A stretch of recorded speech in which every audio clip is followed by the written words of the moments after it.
Friends, welcome to my new video. आज आम गुरु दिवस रचना विषय जानिबा। उपक्रम। गुरु समस्तंकर नमस्य और पूज्य, तांको बिना विद्यार्जन असंभव। गुरुंको आशीष लाभ करी व्यक्ति बड़ होई पारे।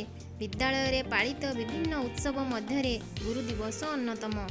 भारत वर्षर सबु शिक्षानुष्ठान मानकरे सेप्टेम्बर 5 तारिख दिन गुरु दिवस पालित हुए। एही दिनटी भारतर पूर्वतन राष्ट्रपति तथा पृथ्वीर विशिष्ट दार्शनिक डॉक्टर सर्वपल्ली राधाकृष्णनଙ୍କ जन्म दिवस। पालनर उद्देश्य। गुरु समाजर वंदनीय व्यक्ति, तेणु तांकु सम्मान देवा जातिर कर्तव्य।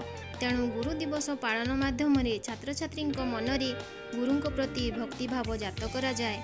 बहु पुरातन कालरू गुरु परंपरा अछि।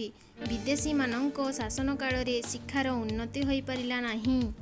शिक्षार विकास पाई स्वाधीनता परे राधाकृष्णन पदक्षेप नेले एवं शिक्षार उन्नति कराइथिले। किपरि पालन करू।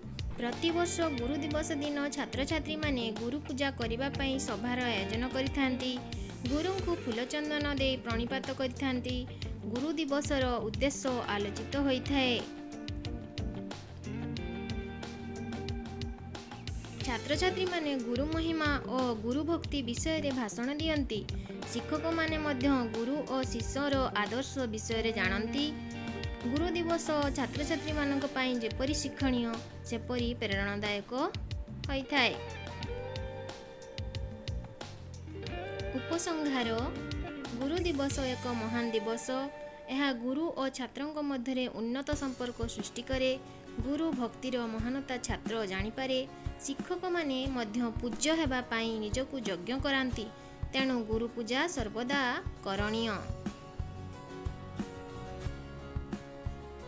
Thanks for watching.